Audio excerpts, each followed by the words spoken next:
Siyempre doon unang hirit ang saya-saya sa unang hirit. Alright, kitang-kita yun, no? Party-party na sa unang hirit sa ating maagang Christmas party. Pero kahit happy-happy to, dapat hindi pa rin nawawala at nasa best behavior pa rin tayo. Kaya tao po ang ilang mahalagang party tips. Ihirit sa atin Miss Olan Juarez Lim. Kompleto yun, ha? Image and etiquette and protocol consultant. Good morning, Miss O. Good morning, good morning. Oh, namiss na kita. Good morning po sa inyong lahat. Nagkasakit kasi Miss O. Okay na ako ngayon. Okay ka na. Yep, Buti, yep. you look good. Di naman, parang nagising ako ganito na. Ganito Ano na ba? Grabe. Ako rin, kulit na ako pagising ko. Parang nagising ako ganyan na. Okay, Miss O, ano ba dapat tandaan pagka uma-attend ka ng Christmas party? Okay, so holidays, daming parties. Sobra. Intindihin nyo lang na kailangan always it's in moderation. Lahat ng gagawin, ang pagkain, pag-inom, ang pagsasaya, lahat in moderation. Because may umaga pa bukas. That's true. Okay, you do not There's wake another up with the day. things that you do not regret, di ba? Ayaw mo yes. ng ganon. True, So, true. umpisahan natin ito. Sige. Ano ito nasakap natin? Isa siyang guni-guni. Okay, pumunta tayo sa pinakamasayang part ng Christmas. Siyempre, Okay. muna yung actually, let's go first with the clothes. Yes. Pagpasok, ganyan ba dapat ang outfits natin? Pag sinabi may dress code, at least naman follow the dress code, Oo, kasi okay? nasusumigaw yung outfit niya Hindi eh. pagka sinabi casual wear, tignan mo tong dalawang ito, di ba? Casual pero naman humahampas sa lupa ang mga ano. True. So you have to follow the Nalilinis. theme, you have to follow the motive. So kung meron sila like Christmas decor ka, o ayan, di ba? Dumating talaga siya, decor siya.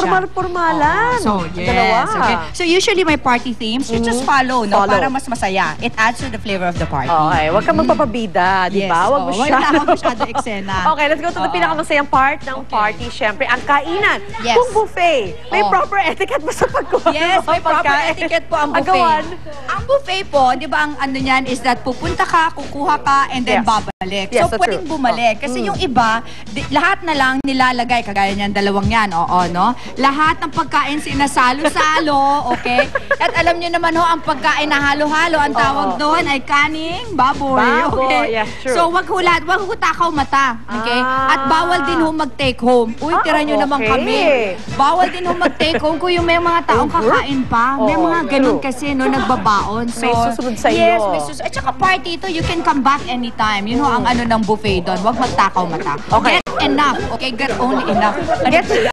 Get just enough. Remember, pwede kang bumalik. Yes. So, anong say natin sa mga nag-take-out ng pagkain mula sa party? Isa kang baboy. Oo. At saka, huwag naman ho ganon kasi may mga kakain pa. You know, you have to understand, you know, this is for sharing for everyone. True, So, okay. hindi ito, you know, not unless patapos na and, you know, you can bring it home pag sabi ng host. Pero Oo. kung hindi, don't bring home. Oo. Nga naman, iba na kasi nagdadala pa ng plastic container. Ko talaga naman, yan. Yan ang mga hindi dapat gawin. Oo. Miss O, pagdating naman sa pag-inom ng alak sa Christmas parties, ano ang may advice mo? Okay, ang ma-advise ko, always sa Christmas parties, pag umiinom ay in moderation. And we're talking about alcohol, of course. Alcohol, Ha? so Okay. remember, lalo na if you're driving, don't mix drinking and driving. Yes, So, never. have a designated driver for the day.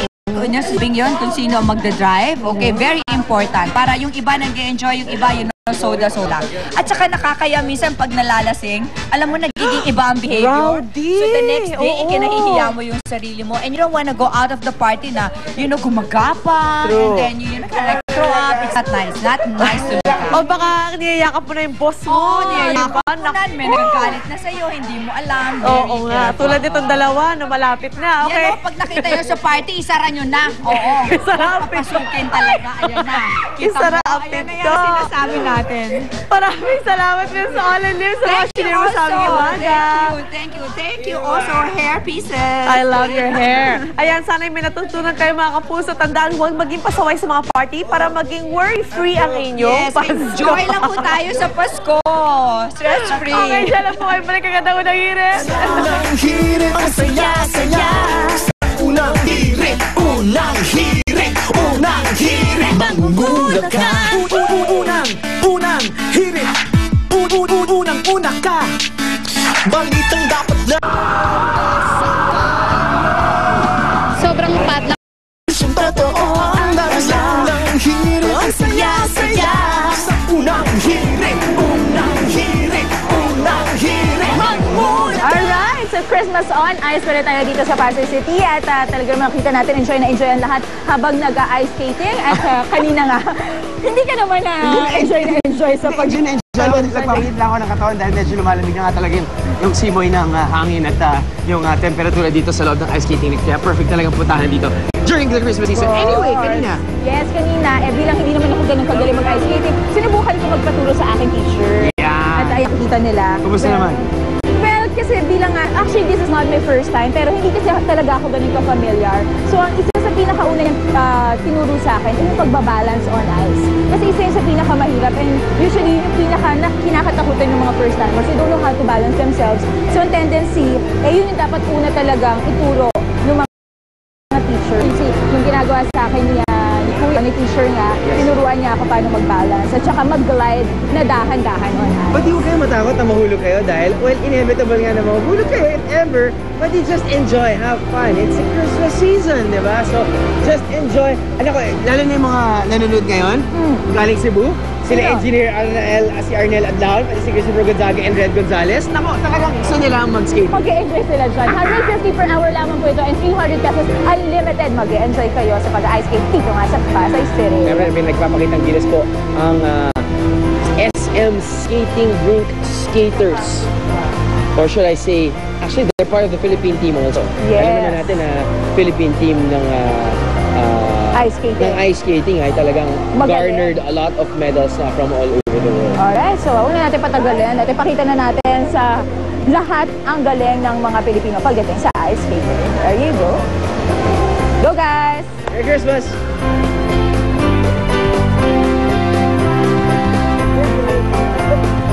Happy birthday, Chef Tristan! Happy birthday!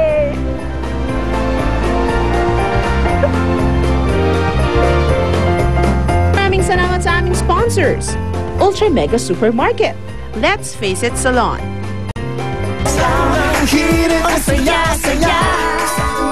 Siyam na araw na lang at Pasko na. Gawing mas maningning ang Kapaskuhan kapag pamilya'y sama-samang nag-aayos ng mga palamuti sa tahanan. At basta get together, you're the one, Goldilocks. Masasarap ang inyong mga paboritong ulam kung may tamang asim ng Silver Swan sukang puti. Mabango, swabe sa lalamunan at hindi masangsang sa ilong. Silver Swan sukang puti. Tamang asim. Ipalit ang nakagawi ang panggisa sa bagong Del Monte San Docenang Sarap. Kompleto ito sa bawang, sibuyas, kamatis, asin at iba pang pampasarap. Tipid ka sa gastos. Del Monte San Docenang Sarap. Kumpleto sa sangkap panggisa.